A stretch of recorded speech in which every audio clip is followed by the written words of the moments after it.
Hello, Sophie to Susie here, Sophie Stained Glass. I have one of my lovely Tuesday top tips for you today about one of these. Doing something that you probably do 100 times a day. Just cutting. Right. So I wanted to show you the other use for your glass cutter. Now, this glass often leaves you with those horrible hanger-ons, and you can use this like a file. So let's do it again, because obviously that one didn't leave any hanger-ons because I was trying to demonstrate. So let's do it again.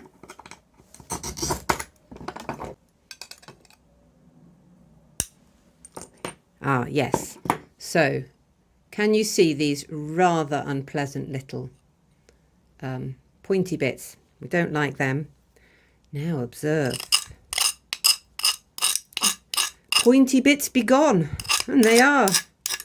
So you don't have to reach for anything else. You can get rid of them with your beautiful gnarly cutter. So there you go, my little top tip for today. Thank you for watching. Please like, comment and subscribe.